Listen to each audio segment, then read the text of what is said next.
Hello dear students, in the previous class we studied about an animal fiber, wool. In this class we will learn about another animal fiber, that is silk.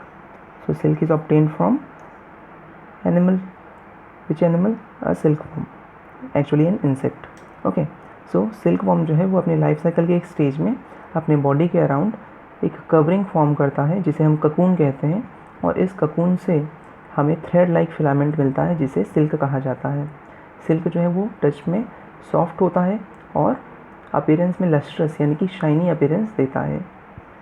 Next जो है silk heat conduct नहीं करता है और इसलिए एक अच्छा insulator है, और इसलिए हम सिल्क को विंटर्स में भी और समर्स में भी यूज़ कर सकते हैं. ये विंटर में हमें वार्म रखेगा और समर में हमें कूल रखता है.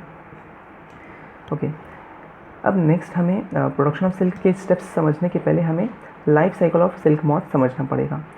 सो सिल्क जो है वो हमें इसके एक स्टेज से ही मिल रहा है, ककून वाले स्टेज से हमें सिल्क मिलता है. बट एक्चुअल में इंसेक्ट कौन सा है? ये है सिल्क मॉथ. तो चलिए इसका लाइफ साइकिल देखते हैं. तो जो फीमेल एडल्ट सिल्क मॉथ है वो एक बार में 300 to 400 एग्स जो है वो ले करती है. इन एग्स में से 10 to 12 डेज़ के बाद हैचिंग होती है, जिसमें से लार्वा जो है वो छोटे लार्वा बाहर आते हैं. ये लार्वा मलबरी लीव्स के ऊपर फीड करते हैं. मलबरी लीव्स प्लांट का नाम है मलबरी. ओके, तो उसके लीव्स पर ये फीड करते हैं. साइज़ इनका इंक्रीज़ होता है और फीड करते हैं और साइज़ इंक्रीज़ होता है. ये पीरियड चलता है 27 to 28 डेज़ तक. इस समय के दौरान ये अपने स्किन को शेड करते हैं 4 times, which is called as moulting. Okay, अच्छा, जो फीमेल मॉथ है इसे हम मेल मॉथ से ईजिली डिस्टिंग्विश कर सकते हैं, क्योंकि जो फीमेल मॉथ होती है वो साइज़ में छोटी होती है किसके? मेल के कंपैरिजन में. ओके, चलिए ये यहाँ देखते हैं अब हम. तो ये जो हमारा लार्वा है ये साइज़ में इंक्रीज़ हो गया है. अब जो 27 to 28 डेज़ का पीरियड है ये ख़त्म होने के बाद ये लीव्स को खाना बंद कर देता है. क्यों? क्योंकि इसके माउथ में वो ग्लैंड्स डेवलप हो गए होते हैं जिसमें से ककून फॉर्म होने वाला है.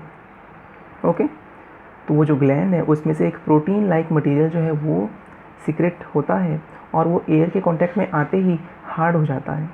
ओके, तो जैसे ही इसके माउथ में वो ग्लैंड्स डेवलप होने लगते हैं ये लीव्स खाना बंद कर देता है और ककून फॉर्म करना स्टार्ट कर देता है. ओके, फिर ककून के अंदर ये 5 to 7 डेज़ तक रहता है. उसके बाद ये प्यूपा के फॉर्म में बाहर आता है. प्यूपा जो है वो स्टेज है और जो बाहर आ रहा है उसका नाम क्या है? वो है क्राइसिलिस. ओके, जैसे लार्वा जो होता है वो एक स्टेज है, जो ये बाहर आया है इसे हम क्या कहते हैं? कैटरपिलर कहते हैं. इसी तरीके से प्यूपा जो है वो स्टेज है और इसे कहा जाता है क्राइसिलिस. ओके, फिर कुछ डेज़ के बाद जो प्यूपा है, क्राइसिलिस है, वो एक एडल्ट मॉथ में कन्वर्ट हो जाती है. So this is the life cycle of silk moth. अब हम देखते हैं production of silk. So silk का जो प्रोडक्शन है उसे कहा जाता है सेरीकल्चर, क्योंकि हमें सिल्क अगर प्रोड्यूस करना है तो लार्ज अमाउंट में सिल्क वॉर्म्स चाहिए होंगे, लेकिन जो ककून से वो चाहिए होंगे, तो लार्ज अमाउंट में हमें सिल्क वॉर्म्स चाहिए. तो ये जो रेयरिंग ऑफ सिल्क वॉर्म्स है, सिल्क वॉर्म्स का पालना जो है, इस प्रोसेस को कहा जाता है सेरीकल्चर. जैसे फार्मिंग में लार्ज अमाउंट में जब क्रॉप्स ग्रो किए जाते हैं उसे एग्रीकल्चर कहते हैं, है ना. आर्टिफिशियली रेयरिंग ऑफ बीज को, मधुमक्खियों को हम एपीकल्चर कहते हैं, है ना. अगर पॉन्ड्स में यदि हम फिश का रेयरिंग कर रहे हैं तो उसे पिसीकल्चर कहते हैं. वैसे ही इसको कहा जाता है सेरीकल्चर. सो जो फर्स्ट स्टेज है वो एग्स से स्टार्ट होता है. एग्स जो है उनको हैच करने के लिए प्रॉपर कंडीशन प्रोवाइड किया जाता है. जो भी रिक्वायर्ड वार्मथ है, टेम्परेचर है, ह्यूमिडिटी है, वो प्रोवाइड किया जाता है ताकि वो ईजिली हैच हो और उनमें से हेल्दी लार्वा बाहर आ सकें. नाउ हैचिंग के बाद जो लार्वा है उनको बैम्बू ट्रीज़ के ऊपर स्प्रेड कर दिया जाता है और उनको चॉप्ड मलबरी लीव्स खिलाया जाता है, क्योंकि वो साइज़ में छोटे होते तो स्टार्टिंग में उनको जो लीव्स हैं उनको चॉप करके दिया जाता है. ये इस लीव्स को खाते हैं और इनका साइज़ क्या होता है? इंक्रीज़ होते जाता है. तो करीब 27 to 28 डेज़ तक ये प्रोसेस चलता है. ओके, फिर उस पीरियड के बाद क्योंकि ये ककून फॉर्म करना स्टार्ट करने वाले हैं तो इनको हम कुछ ऐसे मटेरियल देते हैं जिसको ये एज अ बेस यूज़ कर सकते हैं, जिसके अराउंड ये स्पिनिंग स्टार्ट करेंगे. तो उनको कोई बेस चाहिए ताकि उसके अराउंड वो ककून फॉर्म कर सकें. तो वो बेस क्या होता है? ट्विग्स है, स्मॉल रैक्स है ना. ये सब चीज़ें दी जाती हैं ताकि वो उसके अराउंड स्पिनिंग स्टार्ट कर सकें. तो ये जो ककून फॉर्म करते हैं वो उन ट्विग्स से जुड़ जाते हैं। अब जो ककून फॉर्म हो चुका है उसे कलर, साइज़ और शेप के हिसाब से सॉर्ट किया जाता है। ककून जो है वो वाइट, येलो या ग्रे कलर का हो सकता है। इसके बाद जो स्टेप है वो बहुत इम्पॉर्टेंट है।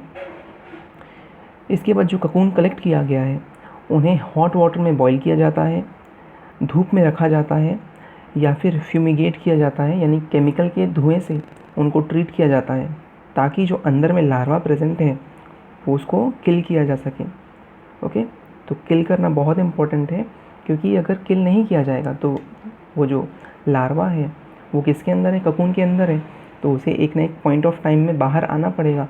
बाहर आने के लिए उसे एक स्पेस चाहिए, तो जब वो स्पेस बनाएगा तो हमारा जो सिल्क है उसके अमाउंट को वो रिड्यूस कर देगा कुछ ना कुछ, और हमको जितना लेंथ चाहिए था सिल्क का वो नहीं मिल पाएगा, और जितना ईजिली मिल सकता था पहले वो नहीं मिल पाएगा।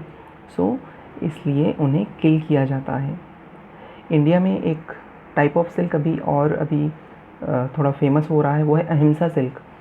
तो नाम से ही आपको समझ में आ रहा होगा, अहिंसा सिल्क जो है उसमें इनको ग्रो करने दिया जाता है और जब वो बाहर आ जाते हैं तब उससे ककून जो है वो लिया जाता है। तो उसमें क्या होता है, उसको किल नहीं करना पड़ता, लेकिन अगर ज़्यादा अमाउंट में हमको फाइबर चाहिए एक ककून से तो हमको वो किल करना पड़ता है। ओके, चलिए अब जो ककून है उसमें से जो फिलामेंट्स है उसको कलेक्ट कर लिया जाता है, जिसे क्या कहा जाता है, रीलिंग कहा जाता है। अगर हमें स्ट्रॉन्ग थ्रेड बनाना है तो एक से ज़्यादा ककून के फाइबर को क्या किया जाता है, ट्विस्ट किया जाता है, एक साथ यूज़ किया जाता है ताकि स्ट्रॉन्ग थ्रेड बनाया जा सके। इस थ्रेड को एक रील में फिर बाउंड कर लिया जाता है और फिर इस सिल्क थ्रेड की मदद से सिल्क फैब्रिक बनाया जाता है।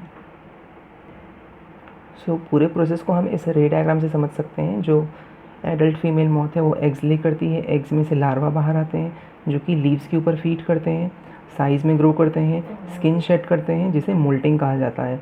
फिर एक स्टेज के बाद ये अपने अराउंड ककून फॉर्म करते हैं। इन ककून को बॉईल करना पड़ता है ताकि अंदर में जो लार्वा है उसे किल किया जा सके। ओके, फिर जो ककून है उसमें से जो फिलामेंट मिलता है उसे रील किया जाता है। रील करने के बाद फिर जो सिल्क स्ट्रैंड आया है उसे कलेक्ट किया जाता है और फिर सिल्क फैब्रिक बनाया जाता है। अब अलग अलग टाइप की सिल्क मॉथ है तो उनकी अलग अलग जो क्वालिटी ऑफ सिल्क है वो भी अलग अलग होती है। तो कुछ फेमस जो सिल्क वेराइटी है वो है तासर सिल्क, मूगा सिल्क, कोसा सिल्क। तो कोसा सिल्क आपने सुना भी होगा, ये हमारे छत्तीसगढ़ का ही है ना, चांपा जो रीजन है वहाँ पर कोसा सिल्क ग्रो किया जाता है। और जो सबसे फाइनेस्ट क्वालिटी ऑफ सिल्क है वो मलबरी सिल्क होता है जो कि वाइट कलर का होता है। Now students, let us see health hazards in wool and silk industry. So हर इंडस्ट्री में देखिए जो वर्कर्स होते हैं उनको कुछ ना कुछ हजार्ड्स का फेस करना पड़ता है। तो देखते हैं वूल और सिल्क इंडस्ट्री में क्या क्या हजार्ड्स उनके हेल्थ को होते हैं। पहला है जो वूल इंडस्ट्री में काम करने वाले जो लोग हैं जो सॉर्टिंग का काम करते हैं। हमने देखा था प्रोसेस सॉर्टिंग। सो सॉर्टिंग करने के समय उनको एंथ्रेक्स जैसी बीमारी हो सकती है जिसे सॉर्टर्स डिजीज़ भी कहा जाता है। तो ये एंथ्रेक्स जो है वो एंथ्रेक्स बैक्टीरिया के कारण होता है जो कि जो रेस्पिरेटरी ट्रैक्ट है, लंग्स है, उसको अफेक्ट करता है। सेकेंड है जो सिल्क इंडस्ट्री में काम करने वाले लोग हैं उनको बॉइलिंग प्रोसेस के दौरान उस बॉइलिंग वाटर में ही बेयर हैंड से टच करके चेक करना पड़ता है जो क्वालिटी ऑफ सिल्क है वो सही है या नहीं है ना, जो फाइननेस चाहिए वो वहाँ पर है या नहीं है। सो इससे कभी कभी उनके हाथ में ब्लिस्टर्स पड़ जाते हैं, है ना, या इंजरीज़ हो जाती हैं, और अगर ये ज़्यादा समय तक इंजरीज़ रहीं तो उससे इन्फेक्शन भी हो सकता है। फिर सिल्क की रीलिंग के समय जो वर्कर्स हैं उनको 12 to 16 आवर्स तक खड़े रहना पड़ता है जिससे उनके बॉडी में बैक एक हो सकता है, स्पाइन प्रॉब्लम हो सकता है, या फिर आइज़ में प्रॉब्लम हो सकती है ना, प्रॉब्लम रिलेटेड टू विजन हो सकता है। लास्ट वन इज़ वर्कर्स जो कि कंटिन्यूसली बॉइलिंग के समय वेपर में एक्सपोज होते हैं, तो वेपर से भी और डीजल का जो फ्यूम धुआं निकल रहा है उससे भी इनको रेस्पिरेटरी डिजीज़ हो सकती हैं, जैसे कि एस्मा हो सकता है, ब्रोंकाइटिस हो सकता है। Okay, so students we have completed reading of the chapter. अब मैं आपको इसके एक्सरसाइज के आंसर जो है वो सेंड कर रहा हूँ जिससे आप नोट डाउन करेंगे। ओके।